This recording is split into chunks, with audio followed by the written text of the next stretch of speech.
Hello everyone. आज हम लोग पढ़ने वाले हैं अरिहंत की बुक सीटेट। हमारा पेपर जुलाई अगस्त में होने वाला है, लगभग उसके लिए 2 महीने हैं। तो अब हम स्टार्ट करते हैं। आज से हम लोग पर्यावरण स्टार्ट करेंगे। ये है पर्यावरण एवं शिक्षण शास्त्र। पर्यावरण और शिक्षण शास्त्र 15-15 नंबर का होता है, जो टोटल 30 नंबर का। परिवार एवं मित्र। वर्ष 2011 से 2021 तक के प्रश्नों का विश्लेषण करने के पश्चात ज्ञात होता है कि इस अध्याय में लगभग 2 से 3 प्रश्न अनिवार्य रूप से आएंगे। परिवार शब्द अंग्रेजी शब्द फैमिली का हिंदी रूपांतरण है। फैमिली शब्द की उत्पत्ति लैटिन शब्द फैमुलस से हुई है, जो प्रायः एक ऐसे समूह के लिए प्रयुक्त होता है जिसमें माता पिता बच्चे आदि शामिल होते हैं। साधारण शब्दों में विवाहित जोड़े को परिवार की संज्ञा दी जाती है, किंतु समाजशास्त्रीय दृष्टिकोण से इसे परिवार शब्द का प्रासंगिक मापदंड नहीं माना जा सकता। समाजशास्त्रियों के अनुसार परिवार में पति पत्नी और बच्चों का होना अनिवार्य होता है। ऐसे में किसी एक के अभाव से वह परिवार न होकर गृहस्थ का रूप ले लेता है। इसीलिए ऐसा कहा जाता है कि सभी परिवार गृहस्थ हो जाते हैं, लेकिन सभी गृहस्थ परिवार नहीं हो पाते। चलिए इसका अर्थ समझने की कोशिश करते हैं। इसमें बोला जा रहा है कि परिवार शब्द अंग्रेजी शब्द फैमिली का हिंदी रूपांतरण है, और ये जो फैमिली शब्द है वह फैमुलस से बना हुआ है, और जो प्रायः ऐसे समूह प्रयुक्त करते हैं जिसमें माता पिता बच्चे आदि शामिल होते हैं। माता पिता और बच्चे शामिल होते हैं केवल। समाजशास्त्रियों के अनुसार परिवार में पति पत्नी और बच्चों का होना अनिवार्य है। मतलब अगर एक परिवार है तो उसमें माता पिता और बच्चे, पति पत्नी और बच्चे होने ही चाहिए, तभी वह एक परिवार कहलाएगा। आगे देखते हैं। सामान्य रूप में परिवार को सामाजिक संगठन की मौलिक इकाई माना जाता है।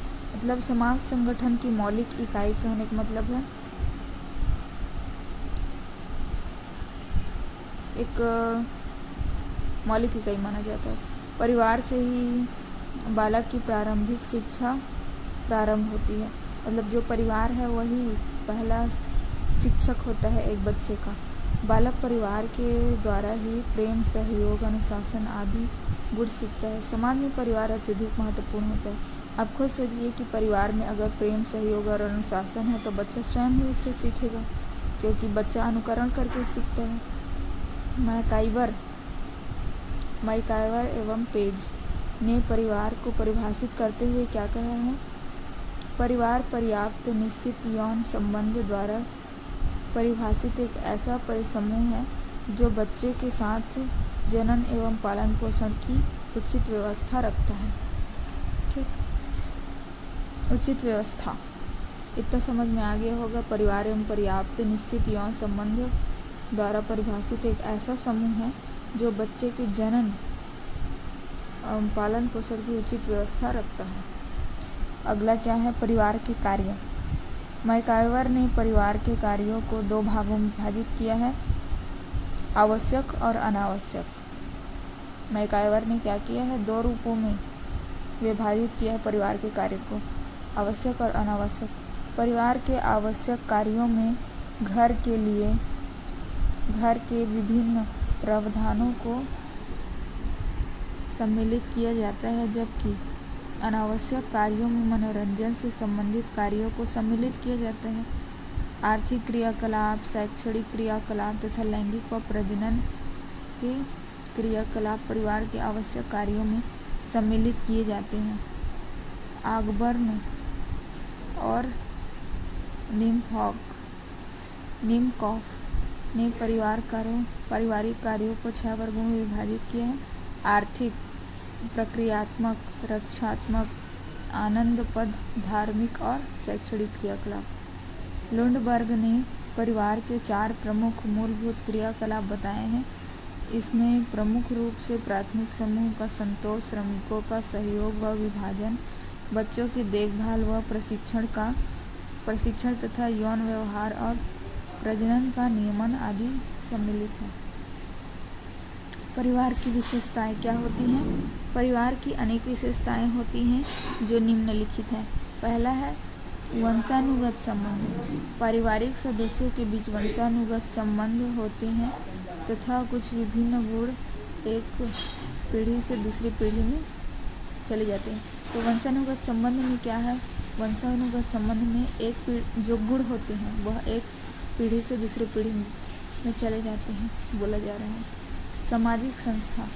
परिवार सामाजिक संस्था की मौलिक इकाई के रूप में कार्य करता है। आर्थिक व्यवस्था।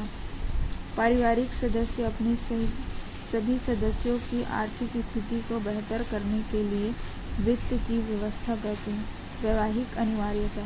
परिवार में संतानोत्पत्ति एवं विवाह की अनिवार्यता होती है। वैवाहिक संबंध परिवार के वंश और वृद्धि के लिए उत्तरदायी होते हैं। सामाजिक सुरक्षा की मूलभूत इकाई। पारिवारिक अंग के रूप में सभी सदस्य सुरक्षित महसूस करते हैं जो उनके विकास के लिए महत्वपूर्ण है। कितना हो गया? अब परिवार का वर्गीकरण। परिवार के दो वर्गीकरण हैं। पहला है एकल परिवार, दूसरा है संयुक्त परिवार। सीधा एकल परिवार से शुरू करते हैं। इसमें पति पत्नी तथा उनके अविवाहित बच्चे सम्मिलित होते हैं। ऐसे परिवार बढ़ती महंगाई और जनसंख्या के कारण अधिक प्रचलित हो रहे हैं। ऐसे परिवार में कुरीतियों एवं आलस्य का अभाव रहता है, व्यक्तित्व का विकास होता है व कलह की संभावना नहीं रहती है। यह संयुक्त परिवार की एक लघु इकाई है, बोला जा रहा है। अब संयुक्त परिवार क्या होता है? ऐसे परिवार में माता पिता, पुत्र पुत्री, भाई बहन, पुत्र वधू एवं उनके बच्चे, दादा दादी, चाचा चाची आदि एक साथ संयुक्त रूप में घर में निवास करते हैं। इसमें आदर्श नागरिकों के गुणों का विकास होता है। सामाजिक सुरक्षा की भावना विकसित होती है। श्रम विभाजन की व्यापक सुविधा रहती है।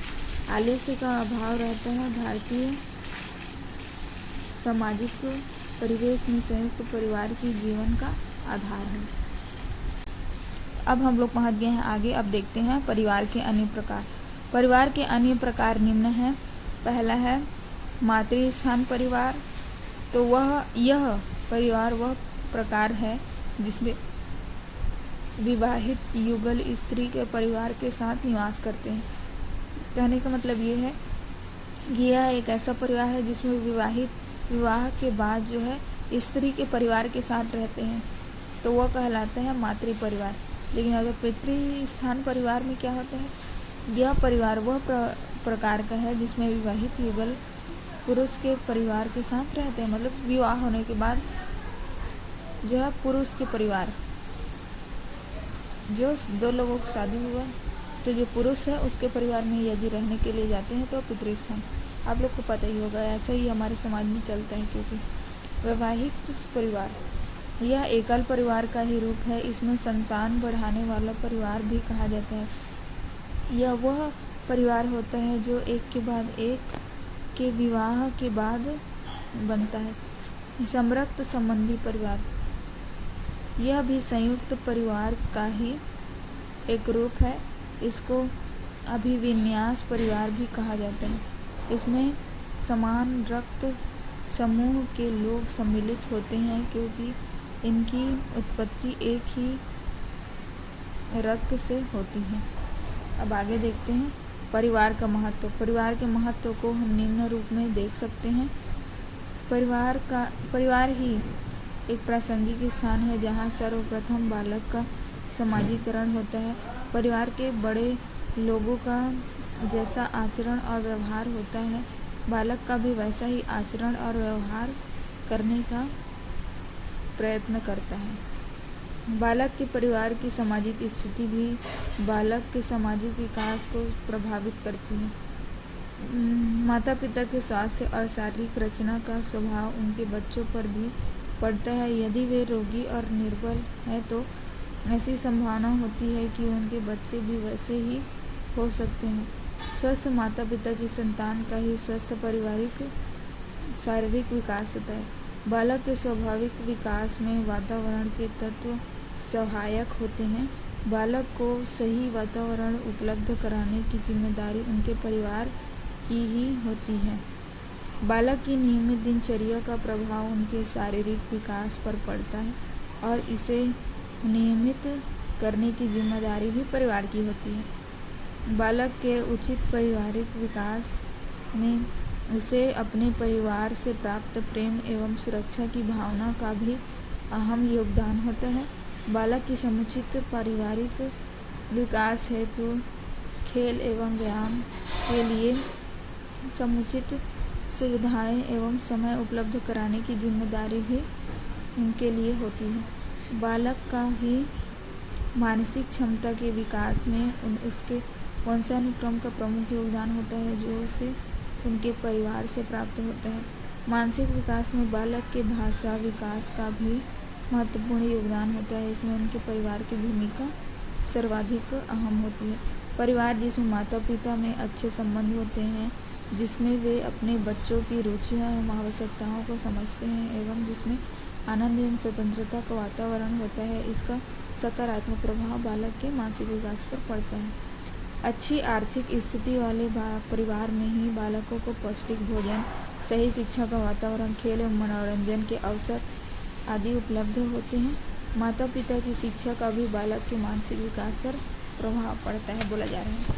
अब मित्र, बालक के कार्यों में इसका सहयोग करने वाला अथवा उनके साथ रहने वाला बालक उसका मित्र कहलाता है। यह आवश्यक नहीं है कि समुदाय के सभी बच्चों के साथ बालक के संबंध अच्छे हों। जिन बालकों के साथ बालक का संबंध अच्छा होता है एवं जिनके साथ वह रहना, कार्य करना एवं खेलना पसंद करता है, उन्हें हम उसका मित्र कहते हैं। मित्र एक ऐसा रिश्ता है जो अन्य रिश्तों की भांति थोपा नहीं जा सकता है। अपनी सुविधा एवं रुचियों के अनुसार देश परख का मित्र चुनने की स्वतंत्रता होती है। मित्र का वर्गीकरण। अरस्तु ने मित्रता का वर्गीकरण 3 भागों में निम्नलिखित प्रकार से किया है। उपयोगिता की मित्रता।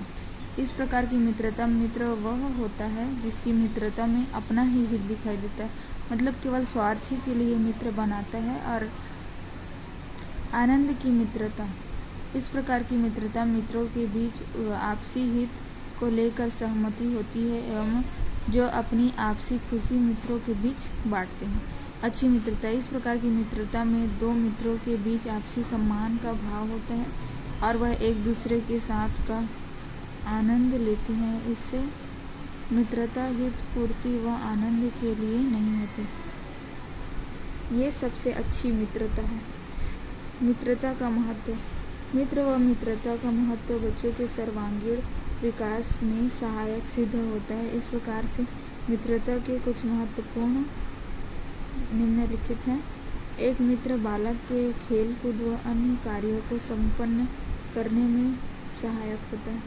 एक अच्छा मित्र बालक को कुसंगति से बचाने की कोशिश करता है। एक अच्छा मित्र ही सामाजिक आदर्शों एवं मूल्यों को सिखाता है। अच्छा मित्र बच्चों को पार्श्विक प्रवृत्ति अपनाने से बचाता है। बच्चों के मानसिक विकास में भी मित्रता व मित्र की भूमिका महत्वपूर्ण होती है। संबंध।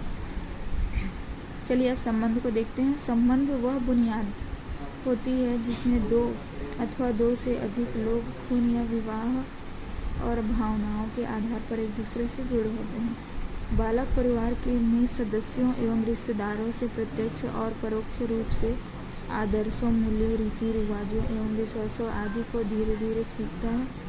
परिवार के सभी संबंधों का उनके व्यक्तित्व के विकास पर प्रभाव पड़ता है, किंतु परिवार के प्रमुख सदस्यों का उस पर गहरा प्रभाव पड़ता है। जैसे जैसे बालक बड़ा होता जाता है वैसे वैसे वह अपने माता पिता, भाई बहन तथा परिवार के अन्य सदस्यों के संपर्क में आते हुए प्रेम, सहानुभूति, सहनशीलता तथा सहयोग आदि अनेक सामाजिक गुणों को आत्मसात करने लगता है। अब यहाँ पर पहुँच गए। यह आवश्यक नहीं है कि प्रत्येक बालक के परिवार में चाचा चाची, बुआ फूफा जैसे संबंधी विद्यमान हो। कक्षा में मौजूद बालकों की पारिवारिक विविधता से शिक्षक बालकों को उनके विषय में विविध प्रकार की जानकारी उपलब्ध कराते हैं। संबंधों का वर्गीकरण। सामान्य रूप से संबंध दो प्रकार के होते हैं जो निम्नलिखित हैं। वैवाहिक संबंध। सामान्य तौर पर इस प्रकार के संबंध विवाह के कारण उत्पन्न होते हैं, जैसे पति पत्नी, सास बहू आदि। वैवाहिक संबंध। सामान्य तौर पर इस प्रकार के संबंध विवाह के कारण उत्पन्न होते हैं, जैसे पति पत्नी, सास बहू आदि। समरक्त संबंध। इस प्रकार के संबंध रक्त के आधार पर बनते हैं, जैसे संबंधों की सामाजिक स्वीकृति आवश्यक होती है, जबकि प्राणी संबंधों में स्वीकृति आवश्यक नहीं होती, जैसे माता पिता एवं पुत्र पुत्री के बीच का संबंध। कार्य एवं खेल। कार्य की जिम्मेदारी वयस्कों की होती है, जो वही खेल कूद बच्चों के लिए अनिवार्य होते हैं। बच्चे स्वयं को खेल कूद में व्यस्त रखते हैं। इस कार्य में इन्हें परिवार के सदस्य से सहयोग होता है। बाल्यावस्था से ही बालक में रचनात्मक प्रवृत्तियाँ विकसित होने लगती हैं। रचनात्मक खेल से वे सक्रिय होते हैं, जिसमें बच्चे को कुछ नया करने की कल्पना शक्ति मिलती है। बाल्यावस्था से ही बालकों में रचनात्मक प्रवृत्तियाँ विकसित होने लगती हैं। वस्तुतः रचनात्मक खेल कल्पनात्मक खेल में अत्यधिक समानता रखते हैं, क्योंकि रचनात्मकता कल्पना शक्ति द्वारा प्रभावित होती है। खेल में बच्चे सहज रूप से सीखते हैं। बच्चों को विभिन्न प्रकार के प्रयोगों एवं खेलों द्वारा सीखना अधिक आसान हो जाता है तथा इससे पाठ भी रुचिकर हो जाता है। आरंभ में वस्तुओं को एक के ऊपर एक लगाकर ब्लॉक जोड़कर आकृतियाँ बनाई जाती है। रचनात्मक खेल बालकों द्वारा खेला जाता है। प्रोजेक्ट विधि, किंडरगार्टन विधि, मॉन्टेसरी विधि, डाल्टन विधि, ह्यूरिस्टिक विधि, बेसिक शिक्षा इत्यादि खेलकूद एवं सामान्य क्रियाकलापों द्वारा बच्चों को शिक्षा देने की कुछ प्रमुख विधियाँ प्रचलित हैं। खेल का बालकों के विकास में योगदान। खेल कूद से बच्चों का शारीरिक व मानसिक विकास होता है, इसीलिए इसके महत्व को हम निम्न रूप में देख सकते हैं। यह बच्चों की शारीरिक, सामाजिक एवं ज्ञानात्मक क्षमता के विकास में सहायक होता है। इससे बच्चे स्फूर्तिवान बने रहते हैं और साथ ही नियमित रूप से विभिन्न क्रियाकलाप करते हैं। इससे शरीर की मांसपेशियाँ एवं हड्डियाँ मजबूत होती हैं। रक्त का संचार सुचारू रूप से होता है। पाचन क्रिया सुदृढ़ होती है। शरीर की अतिरिक्त ऑक्सीजन मिलती है और फेफड़े मजबूत होते हैं। खेल कूद के दौरान शारीरिक अंगों के सक्रिय रहने के कारण शरीर की रोग प्रतिरोधक क्षमता बढ़ती है। खेल कूद बच्चों के सामाजिक विकास को तीव्रता प्रदान करता है। खेल कूद भावनात्मक रूप से कमजोर बच्चों के लिए थेरेपी का कार्य करता है, जिससे वह सामाजिक परिवेश में समायोजन स्थापित कर लेते हैं। यह बच्चों को स्वयं निर्णय लेने में सक्षम बनाते हैं। खेल कूद बच्चों की शिक्षा में भी महत्वपूर्ण भूमिका निभाते हैं, इसीलिए बच्चों की शिक्षा में खेल कूद को उचित स्थान दिया जाता है। तो हमारा ये चैप्टर ख़त्म हो गया है, पर्यावरण का एक अध्याय। और उसके बाद यहाँ पर कुछ अभ्यास प्रश्न दिए गए हैं, इसको हम लोग देख सकते हैं। आप लोग पूरा इसको मैं पूरा हल कर लेती हूँ। चलिए इसको पढ़ते हैं। चलिए अब हम अभ्यास प्रश्न को पढ़ते हैं। परिवार क्या है? परिवार क्या है? एक समुदाय। समाजशास्त्रियों के अनुसार परिवार में पति पत्नी और बच्चों का होना अनिवार्य है। माता पिता और पति पत्नी का होना अनिवार्य है। माता पिता और बच्चों का होना अनिवार्य है। उपरोक्त सभी। सामाजिक जीवन की प्रारंभिक पाठशाला किसे कहा जाता है? परिवार को। किसने परिवार के कार्यों का वर्गीकरण आवश्यक और अनावश्यक रूप में दिया है? तो मैकाइवर, हमने इसको पढ़ा था। परिवार के मुख्य शारीरिक कार्य हैं पालन पोषण, भोजन, शारीरिक शिक्षा, ये सभी आएगा। छठवां क्वेश्चन, परिवार की सामान्य विशेषता है विवाह संबंध, वंशवाद, ये सभी। निम्नलिखित में से कौन सा संयुक्त परिवार का एक गुण नहीं है? तो आलस्य का अभाव। संयुक्त परिवार। एकल परिवार के तीव्र प्रचलन के लिए क्या उत्तरदायी है? तो महंगाई, जनसंख्या, कलह की संभावना, उपरोक्त सभी आएगा। भारतीय परिवार का स्वरूप है पितृसत्तात्मक, मतलब जहाँ पर शादी विवाह होने के बाद पुरुष के यहाँ रहने के लिए महिलाएं जाती हैं। निम्नलिखित में से कौन सा परिवार समरसता संबंधी परिवार का उदाहरण है? तो वैवाहिक परिवार। किस प्रकार के परिवार में वैवाहिक युगल स्त्री के परिवार के साथ विकास करते हैं? तो वैवाहिक। निम्नलिखित में से किस परिवार को अभिविन्यास परिवार भी कहा जाता है? समरक्त, मतलब सुमारक्त। समरक्त संबंध का उदाहरण किस प्रकार के परिवार में परिलक्षित होता है? एकल, संयुक्त, एक और दो दोनों आएगा। बालकों का समाजीकरण सर्वप्रथम किसके द्वारा होता है? परिवार के द्वारा। निम्नलिखित में से कौन सी मित्रता सर्वोत्तम है? आनंद की मित्रता। अरस्तु द्वारा मित्रता के वर्गीकरण में क्या सम्मिलित है? उपयोगिता की मित्रता। रिश्ते का क्या आधार है? रक्त, भावनाएं, विवाह, ये सभी। समरक्त संबंध में संबंध का आधार क्या होता है? तो रक्त और विवाह दोनों। खेल कूद भावनात्मक रूप से कमजोर बच्चों के लिए क्या होता है? थेरेपी, कल्पना शक्ति और रचनात्मक प्रवृत्तियाँ, ये सभी। खेल कूद बच्चों के खाली स्थान विकास में सहायक होती हैं, तो ये सभी। अब यहाँ से स्टार्ट होता है विगत वर्षों में पूछे गए प्रश्न, मतलब पिछले वर्षों में, जैसे 2016 में आया हो। परिवार एक इकाई होता है जिसमें माँ, पिता और उनके बच्चे, 2 बच्चे होते हैं। यह कथन है सत्य है क्योंकि यह इसी आदर्श परिवार का आकार है। कक्षा 3 के छात्रों को रमा ने सिखाया कि पिता, माँ और उनके बच्चे एकल परिवार का गठन करते हैं और यदि दादू दादी एवं अन्य रिश्तेदार साथ रहते हैं तो यह विस्तारित परिवार है। आप इस बारे में क्या सोचते हैं? परिवार की अवधारणा को इसी तरह सिखाया जाना चाहिए। निम्नलिखित में से कौन सा वर्तमान पर्यावरण अध्ययन पाठ्यक्रम के 6 मुख्य थीमों में से एक नहीं है? तो हम चीज़ें कैसे बनाते हैं। रीता अपने नौकरी वाले माता पिता, छोटे दादा दादी, चाचा चाची, उनके परिवार के साथ रहते हैं। इस प्रकार का परिवार व्यवस्थित रहता है। संयुक्त परिवार, जिसमें परिवार के सभी सदस्य एक साथ रहते हैं। निम्नलिखित में से कौन सा सामाजिक सांस्कृतिक वातावरण का उदाहरण है? तो समुदाय। EVS मतलब पर्यावरण। पाठ्यचर्या में परिवार एवं मित्र क्या है? विषय वस्तु। तो अब हमारा एक चैप्टर ख़त्म हो गया है। अब हम लोग पढ़ेंगे चैप्टर 2। तो मिलते हैं दूसरे वीडियो में।